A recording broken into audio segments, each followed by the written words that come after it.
As Alex told you, I did my PhD at the LSE, so did Goshkun. We met each other there, and we had pretty much similar topics. We studied the relations between countries in the periphery in the first globalization, around the 1870s to 1914, that were borrowing, and the relation between these governments and banks and creditors and organization of the creditors, mainly from Britain in this period. And then when we started, we assumed that the governments were supposed to do whatever the banks told them to do, or something like that. This is kind of a very mainstream idea, either coming from more traditional background, something related to Marxism, imperialism, or something more related to the current literature. We will talk about this in 1 second. We tend to think that the creditors had the upper hand, basically. And as we proceed independently in our research, we came to realize that that wasn't really the case, or that was the case sometimes in some places. Goshkun studied the Ottoman Empire and countries that used to be part of the Ottoman Empire, like Greece, Egypt, and I studied Brazil and Mexico. And we came to realize that the governments of these countries were stronger than we thought when negotiating loans and arrangements with banks, and they were stronger than we thought, than we may think, when they implemented the policies that the creditors asked them to implement. Actually, the main driver of borrowing, repaying economic policy was much more the domestic economic policy, political economy of these countries, the groups, rather than an imposition.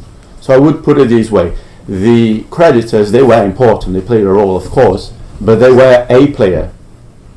Everything is good. It's working now? Yeah. It's working. Sorry, the second time I go for you. No, everything is good. Alright. So the creditors were one player among many players. So that was the idea, which explains our main motivation of this new research we're starting. So the main motivation comes from the research we've done, and the research we've done was somehow counterintuitive even for us. Okay, so the literature on the sovereign debt market stresses that the supply side plays the most determinant role, which means that the market is more important than the demand side, which is the government. As I said a minute ago, this is a very traditional way of thinking the market that comes from imperialism. Current literature always also say something like that, coming a bit kind of to the 90s. You have a lot of people talking about the gold standards, seal of approval, for example, which means that as long as the governments did what the creditors wanted them to do, like being on gold, everything would be fine. More recent work, for example, Flandreau and Flores, a very influential paper that came out in the Journal of Economic History in 2010, they stressed the role of the underwriters, which were the banks that intermediated the relation between the governments, which were borrowing, and the final creditors. And Flandreau and Flores say that the underwriters had the upper hand, and the underwriters were banks. So that's the supply side as well. Our take, our main motivation is that you must look into the government. The government is not a black box. The government didn't do whatever the banks told them what to do. It's not the case that the governments always wanted to borrow, which is kind of an idea from Bordeaux and Hogarth, and they would do whatever, like being on gold, in order to borrow. It's not the case that the governments would do whatever the underwriters, the banks, told them to do. We have preliminary and quite strong evidence that the governments were independent enough to borrow whenever they wanted and to repay or to implement policies that helped them to repay the debt however they wanted. So let's say that you must look at the governments. The governments were the first step in the sovereign debt market. This is kind of our main point. Okay, if the governments were important, you have to look at the environment, the context in which the governments were embedded. And that's pretty much politics, right? If you are a high official, finance minister, president, prime minister, your ultimate goal is to remain in power, or maybe to your party to remain influential in the long run. So ultimately, what the governments want is their own survival politically, and that's due to politics. So our second point, first point is the governments are important, therefore our second point, politics is something that's very important when we look into sovereign debt. We had these kind of, when we wrote our application to get the funding to launch this project, that was kind of the first thing we wrote. Sovereign debt is a financial as well as a political topic. The politics shapes the way governments borrow and repay. This is kind of our strong sentence. So this is our motivation. This is pretty much what we are doing. So a bit of a disclaimer, this is where we are now. We are starting the project. Everything I'm going to tell you is based on that, based on research we have done so far, and based on the new literature that's relevant for politics and sovereign debt that we are looking at. So there is a literature that looks into the demand side of the sovereign debt market, into the governments. And this literature does look very carefully into politics. So it's there, it's understandable, these authors understand that politics drive the whole process. The thing is that these people didn't really look the peripheries and didn't look into the more recent period of financial globalization, late 19th century, early 20th century. They look into the pre-modern and early modern period, especially in Britain, and when looking elsewhere, mainly Western Europe, in order to compare with Britain. So the question would be similar. This literature that looks into the emergence of states that borrow ask a similar question, which is why do governments borrow the way they do, and how does politics relate to that? But they look into a very different historical setting, right? So we can divide this literature into two streams. One is the mainstream. They look into Britain after the Glorious Revolution. Generically, they are called the New Institutionalist Economics. I think most people are familiar with that. That's Douglas North is kind of the big name. Still today, there are very influential scholars working on that, replicating this idea, like Jim Checo. So the main idea is that as long as you have a set of institutions that limit the executive, or let's say as long as you have limited government, and that's mainly through the parliament, the executive won't have enough power to suppress private property from its citizens in its own benefit. And the easiest way for the government to do so is to default on the debt. So the parliament would be kind of a watchdog, preventing the government, the executive, from defaulting on the debt. So if you have this set of institutions, which very generically we could say limited government with a parliament, something that resembles a bit a democracy, the risk of default would be much lower, and therefore the government would be able to borrow cheaply. And what these people say is that the fact that in Britain a parliament appeared in the Glorious Revolution that decreased the risk of default, decreased the cost of borrowing, and because of that Britain borrowed cheaply in relation to its main enemies, France and Spain, whose governments were absolutists, right? And because of that, Britain could borrow much more and could pay for better ships, more army, and that ultimately is the reason why Britain succeeded militarily.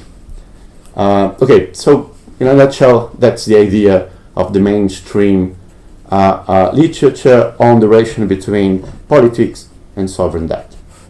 As long as the government is limited by a set of democratic institutions based on parliament, which plays the role of a third party in between the lenders and the government, the government will be able to borrow cheaply and as much as it wants.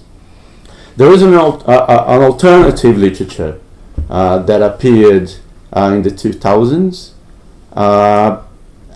It's more mainstream, I would say, in Europe, but it's not so well known, not so influential in the United States.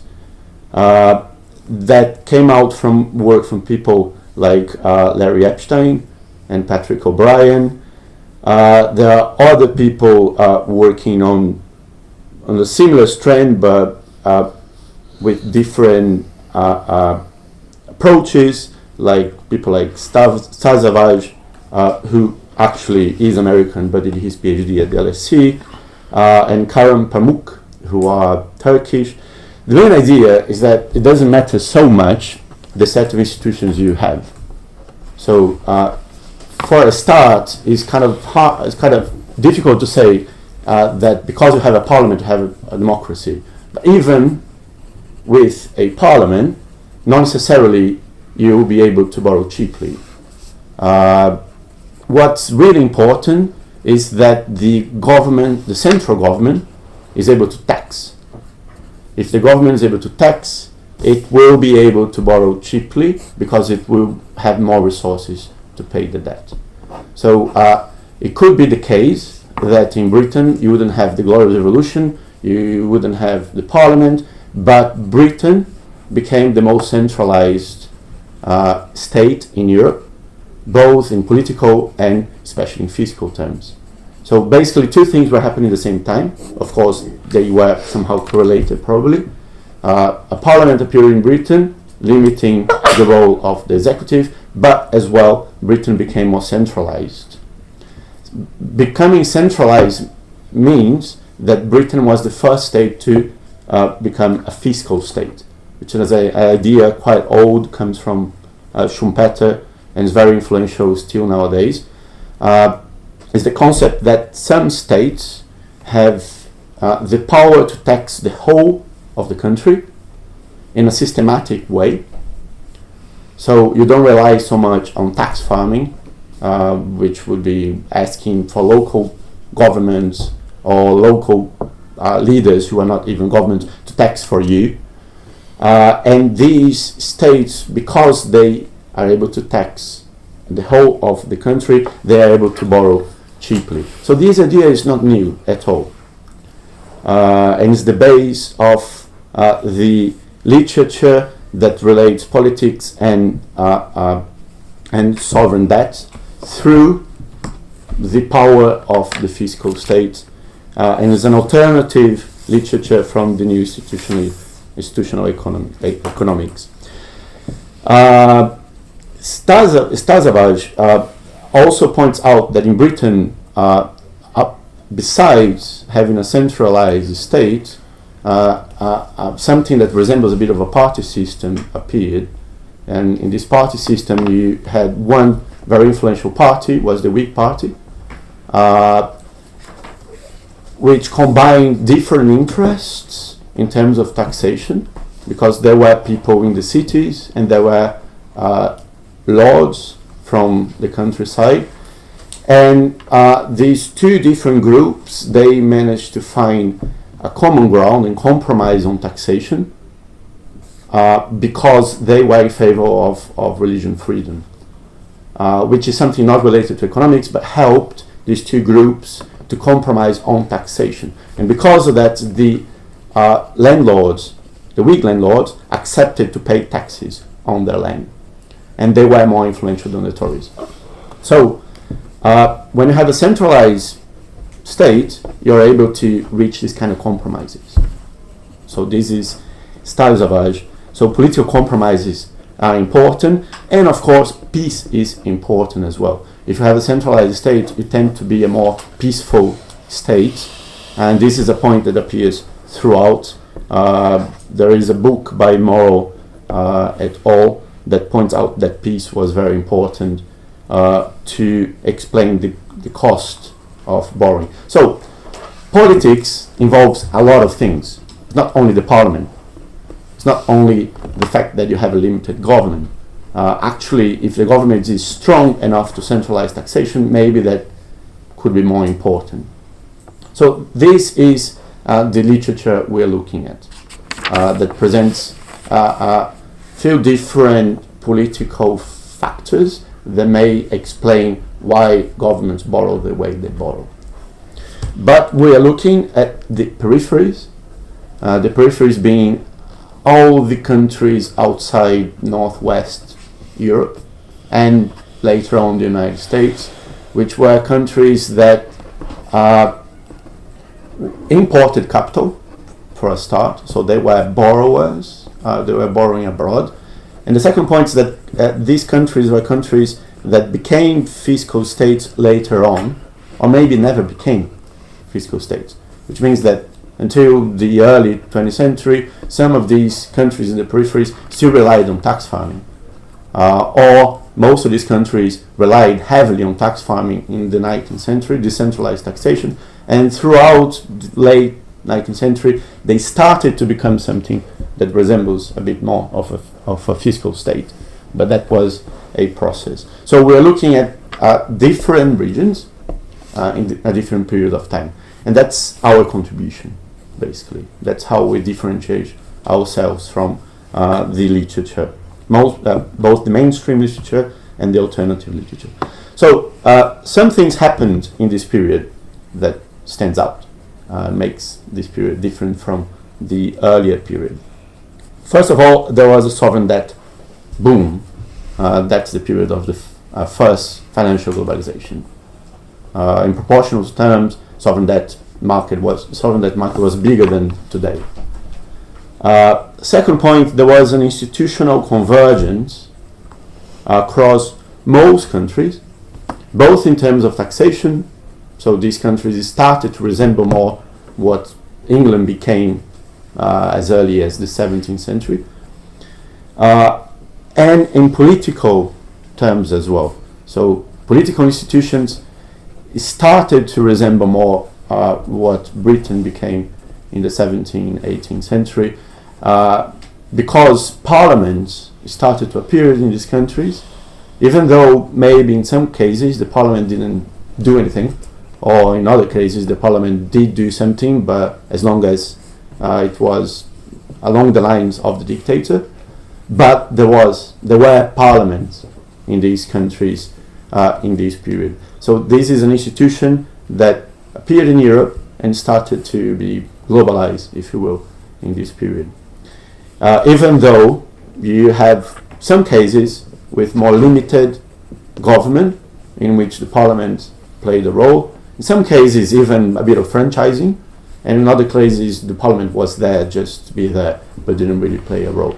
So that makes our take quite interesting, because these countries were becoming similar to Northwest Europe a few centuries down the line, but with a lot of differentiation among them. Some countries were more democratic, it's a bit hard to say democratic, but with more independent parliaments and franchising, and some countries were not, which makes it interesting. So our questions are pretty much the same questions of the literature I've just talked about, but looking at our cases. So we want to understand the relation between polity and creditworthiness. The main question is, did democracies, and then we have to define what democracies. In this time, in periphery is, but this is something I will talk at the very end. Did democracies borrow more and cheaper than autocracies? What other factors played a role? And the main, factors that pop out from the literature are centralization of the state, political compromise, and peace and war. So we do have some preliminary findings. This is what I mentioned right at the beginning.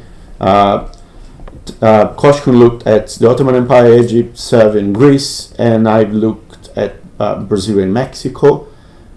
We have a group of countries that we might look at. We are deciding that right now. These countries are interesting because, one, they borrowed. Some borrow more extensively than others, but all of them were heavy borrowers. And these countries have very different political institutions. So Russia and Mexico until 1911, we'll talk about this in a minute, were autocratic states that borrowed quite a lot and were creditworthy. Actually, Russia was the largest borrower in the world, and Mexico became creditworthy. The Ottoman Empire and Egypt, that's Koshkin's case, were autocratic defaulters. Argentina and Spain were democracies. I mean, that's at least what people say. There is just one parenthesis. There is one index that we're looking into right now. It's called the polity 4. They started they started doing this in the 70s, and polity 4 came out a few years ago. So basically, it's a big spreadsheet with all these countries and different dates, and they plot a number. And it's kind of hard to know anyway where the numbers come from. But according to these numbers, Argentina and Spain were democracies. So another disclaimer. And they built a reputation after defaulting. Serbia, Greece, and Bulgaria were democracies and defaulted. Chile and Brazil were something in between, let's say oligarchic regimes, and defaulted and paid. And Romania, Portugal, and Uruguay were creditworthy democracies. So you have everything, basically, right? What I will do now is to talk a bit about my cases, and then if we still have a bit of time, I might be brave enough to talk a bit about Koshkin's cases, and then I will spell out what we intend to do in the next few years.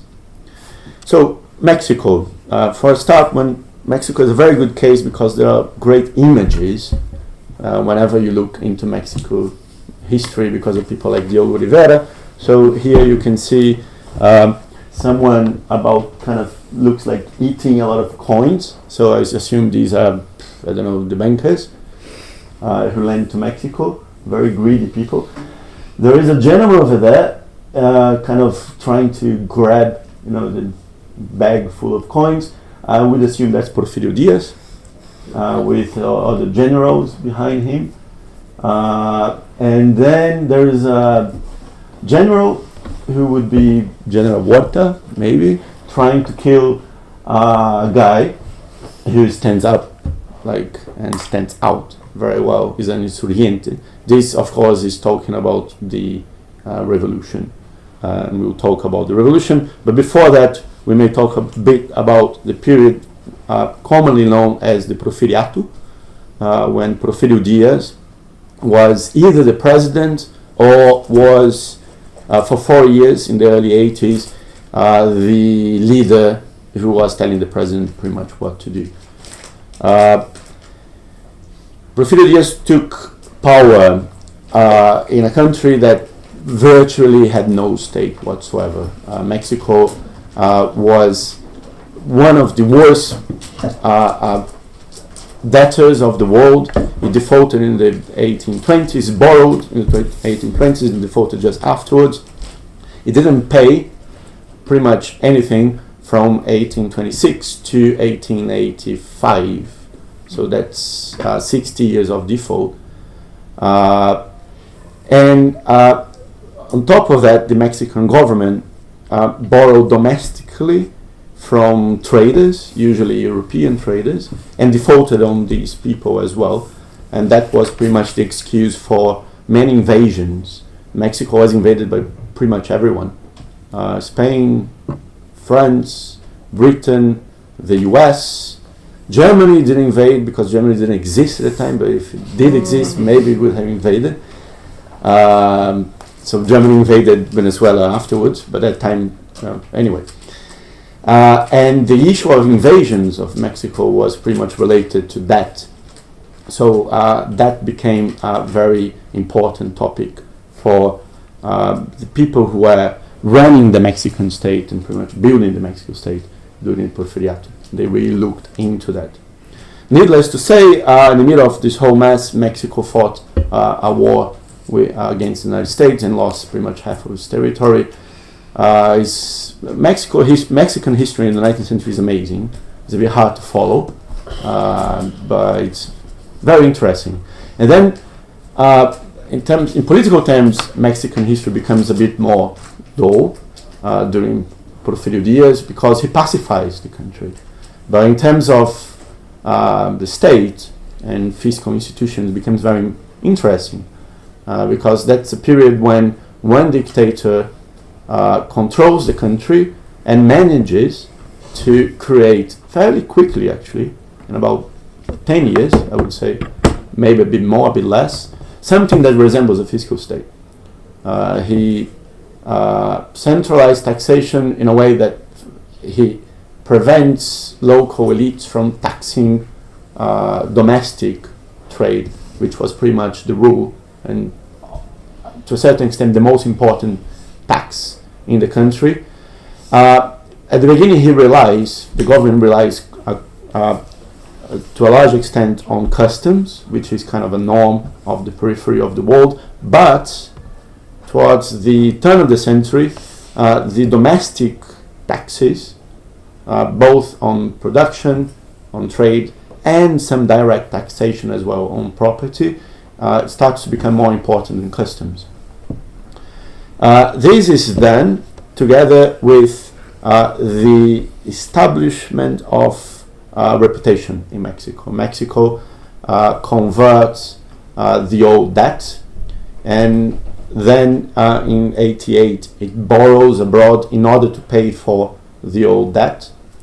It faces a crisis in the early 90s because of the devaluation of silver. Silver was the most important commodity, and Mexico was on silver, which means that the Mexican peso depreciates, and then becomes harder to service the gold-denominated debt that they had just issued. But nevertheless, they managed to pay, and they tax in order to pay. And once the silver prices stabilize in the mid-1890s, they become fairly creditworthy. Diaz himself controlled judges, controlled the parliament, controlled the governors, was a highly centralized state. The only exception, the only people that managed to force Diaz to do some kind of compromise were some younger high officials and intellectuals, commonly known at that time as los científicos, who were influenced to a certain extent by positivist idea, and they controlled state finance. So the most important científico was the finance minister that took office in 1892, if I'm not wrong, and became the finance minister until 1911, was Limantur. And the main idea of these people, Limantur especially, is that, okay, in the past, that's Diaz's generation, Diaz was a general, we needed to fight in order to protect the sovereignty of Mexico. That's past. Now, we need to tax and we need to pay our debt, and we need to negotiate our debt very effectively in order to become a established state. In the past, they invaded us because of that. Now we're going to be paying our debt, and we're going to be issuing cheaper and cheaper debt. So it was a financial way of protecting sovereignty. And that's a way of reaching a compromise between these youngsters and the generation, because the goal was the same, was to protect the sovereignty of the state they were building. A bit of data, we can see that there is no data here, which is very interesting. This is the period of a crisis when the silver prices collapsed. There was a trade crisis in Mexico, and for sure they had very large fiscal deficit here, and they did not report. I wonder why. And then, I don't have the data before, but the data before is completely unreliable, but we can say that the government was running huge deficits. And the government needed to borrow domestically at very high prices, very high interest rates, because I could not borrow abroad. It started to borrow abroad in the late 90s, the 80s, I'm sorry, at better terms. And by the turn of the century, the government was running a sustainable surplus. So it was a success story, pretty much. Another way of seeing this success story is the Mexican risk. So Mexican risk is the difference between the yield on the Mexican debt, the yield being how much the bondholders ask in return of holding this debt. The difference between the Mexican yield and the yield on the British debt. So basically, the higher, the worse. The higher, the greater the risk of default. There is no data before because Mexico was not in the market. It borrows, and then there is the silver crisis, and everyone's betting that Mexico will default, but Mexico again borrows in order not to default. There's a very strong commitment, and once the silver crisis is over and Mexico had not defaulted, Mexico is rewarded, and by late Porfiriato, when Porfirio Diaz leaves office, Mexico is borrowing below 2%. So of what? Abroad. Below 2% of what? Of what? Of GDP or what? No, 2%. The rate. That is the rate. So it's not only the interest rate; it's the return you have. So the easiest way of seeing it is the interest rate divided by the proportion of the face value of the price. Okay. So the idea is that if you borrow to Britain, Britain was the cheapest because it was the safest, never defaulted. Right? But you could lend to Mexico as well. But once you lend to Mexico, you would have just 1% more. So the return per year on British bonds were around 2%, on Mexican bonds were around 3%.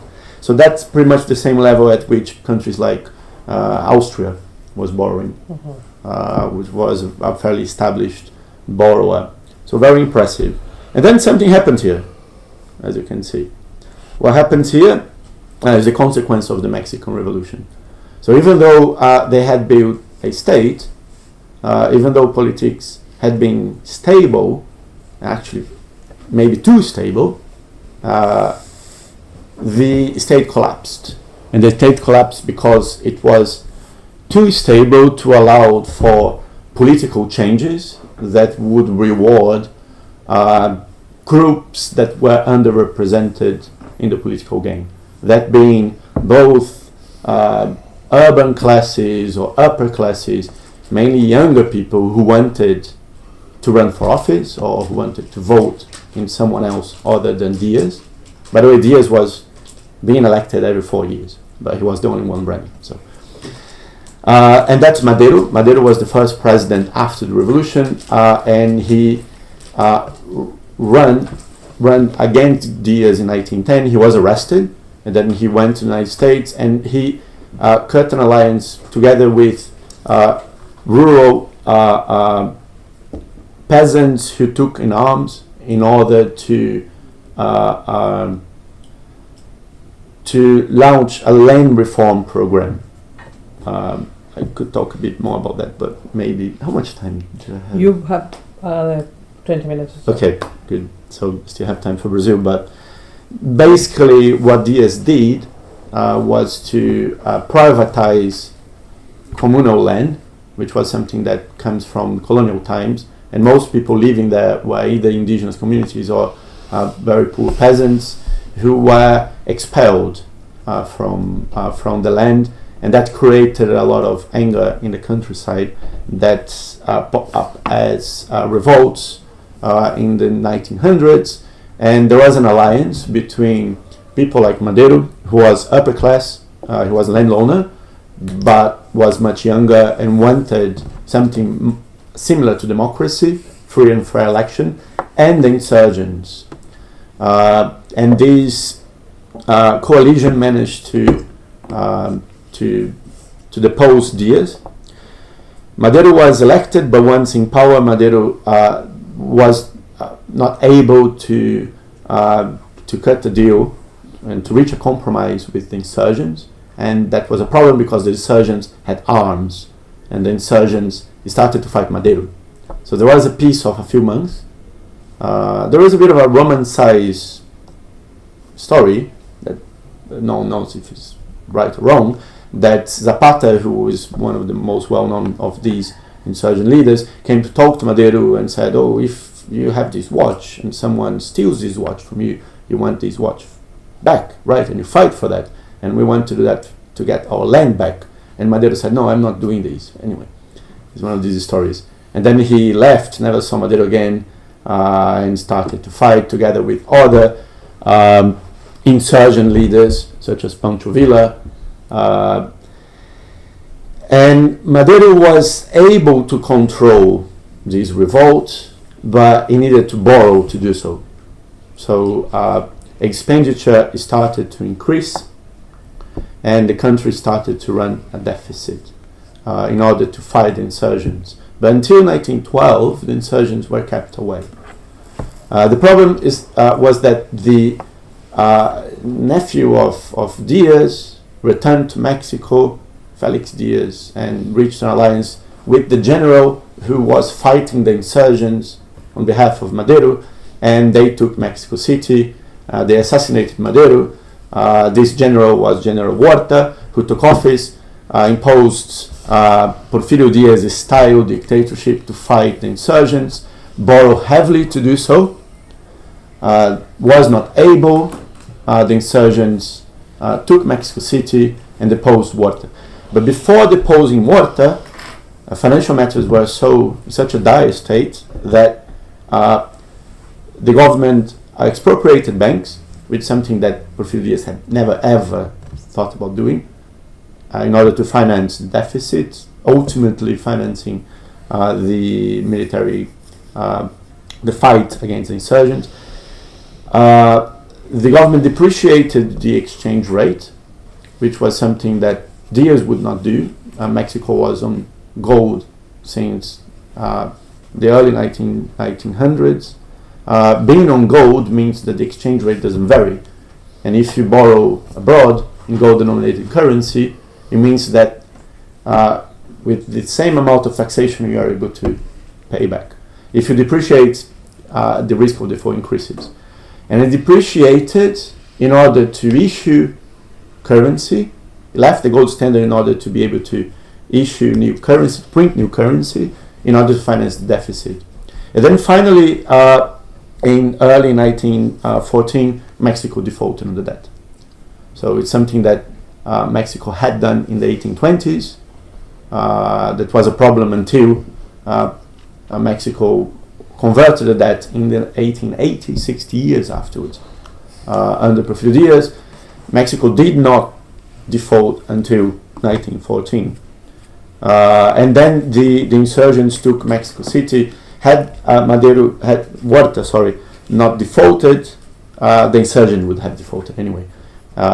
Pretty much Mexico lacked a central state for 3 years until there was some kind of arrangements between the people behind the revolution that created the institutionalized insurgent movement, whatever which today is kind of depri, right? But before doing that, they needed to kill people like Zapata. Anyway, Mexico, stateless country that managed to build a centralized state under a very autocratic regime. The only point that the dictator compromises is on fiscal matters with the científicos, but it managed to compromise because they have a common goal, which is to make the state strong. However, the state doesn't change enough to prevent the revolution. When the revolution happens, Mexico has, for the first time ever, I would say, free and fair elections, becomes something like a democracy, but a very unstable democracy that ultimately defaults. Right, Mexico is kind of the easier case, right? It's a dictatorship that is a good borrower, a good payer, and then a democracy that doesn't have political stability in order to be a good borrower. Brazil is a very complicated case. So let's say Brazil throughout this period doesn't have really a dictatorship, doesn't have a dictator, but doesn't have democracy either. Until 1889, Brazil is a parliamentary monarchy, and it is really a parliamentary monarchy. And the parliament plays a big role. The cabinet, the executive comes from the parliament. Elections are extremely restricted, but they are, to a certain extent, free and fair. They happen according to the schedules. From the outside, it's something similar to a democracy. But the thing is that most people don't vote, and most people cannot run for office. For a start, because a big chunk of the population are slaves. But even people who are not slaves, they cannot vote, either because they're not white or because they don't have enough money to do so. So you have very restricted franchising in something that resembles a parliamentary democracy. To a large extent, that happened this way because of this gentleman there who is sleeping here, who is our great emperor.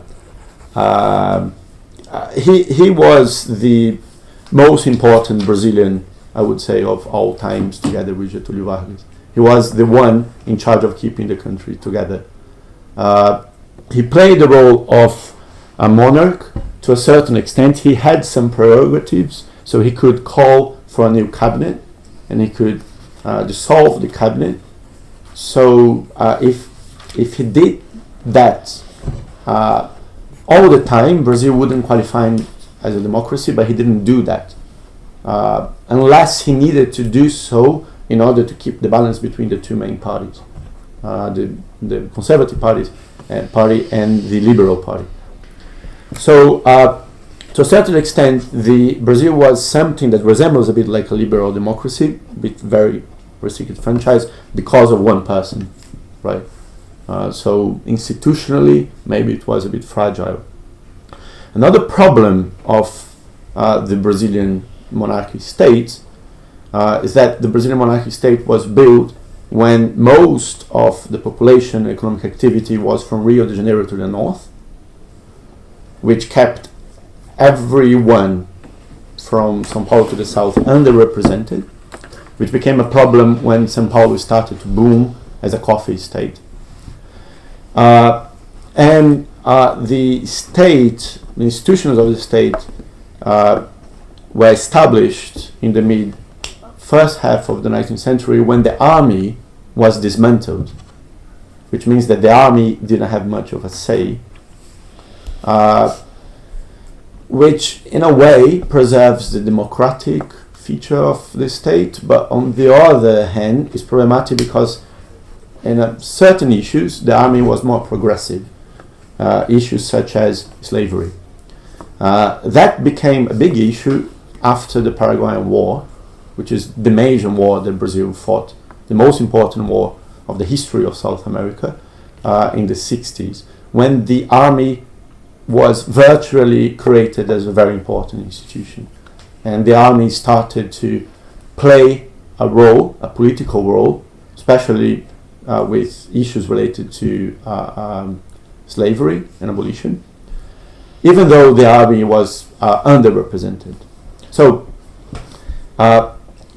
the monarchic state was fairly stable, but it kept the two most important emergent political groups away from mainstream politics, which is quite dangerous, I would say. Financially, the Brazilian monarchic state was something that resembles, to a great extent, fiscal state. It was able to tax all over the country and to centralize taxation all over the country, which is something interesting given the size of the country. It's true that taxes relied heavily on customs, but still the central government was in charge of taxing customs, not the regional government. And together with that, and maybe because of that, Brazil was able to borrow fairly cheaply in comparison to all other Latin American countries. Brazil was the only country that did not default in the 19th century. So there was a wave of debt in the 1820s all over Latin America, and that was followed quite shortly by a wave of defaults. Brazil was the only country that did not default. That may be explained to a certain extent by the fact that Brazil was the only country in Latin America that borrowed through Rothschilds.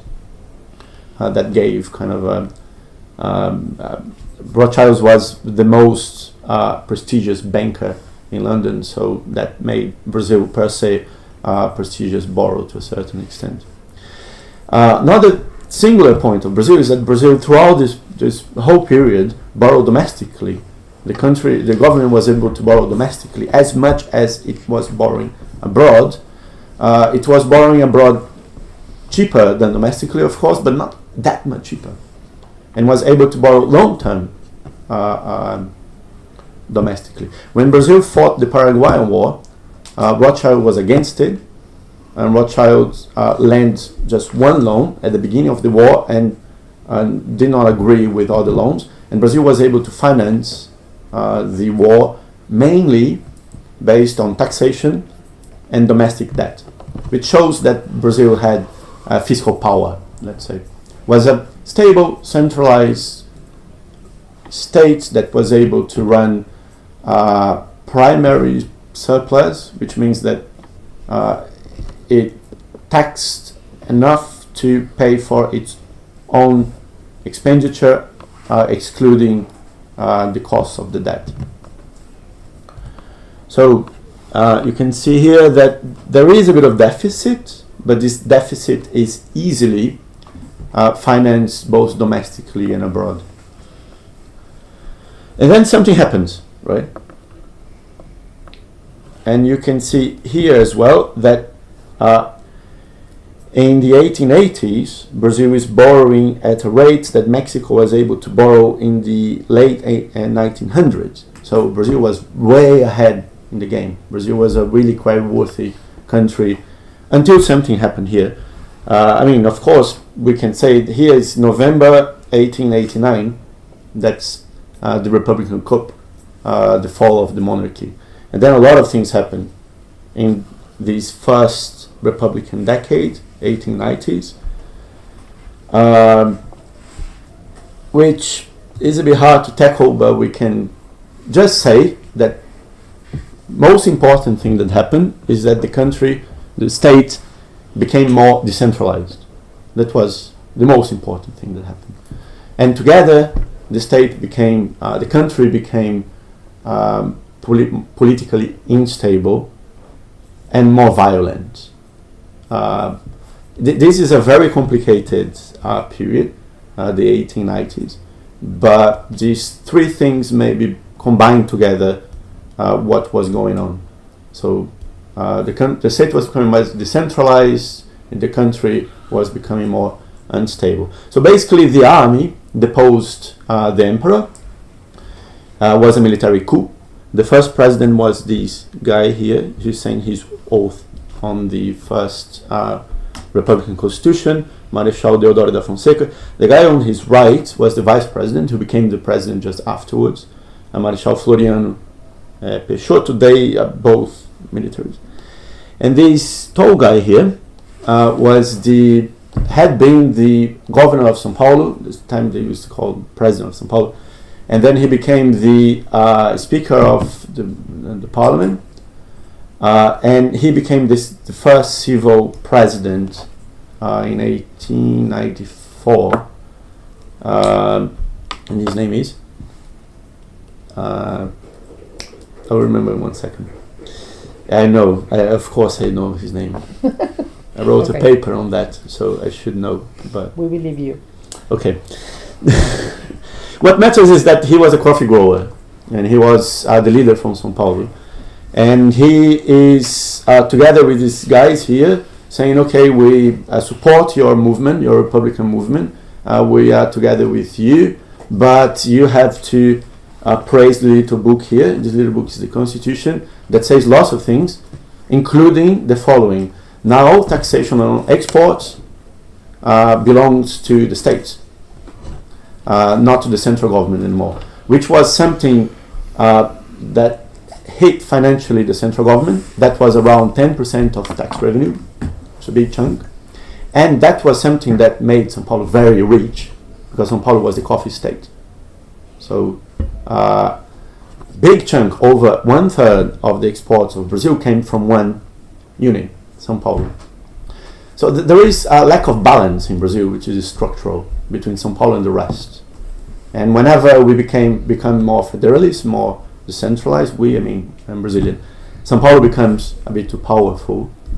And a way of around that is to centralize the state, and especially tax revenue, which makes the police a bit angry. So this is, so far we haven't really been able in history to find a balance. We keep switching from different balances.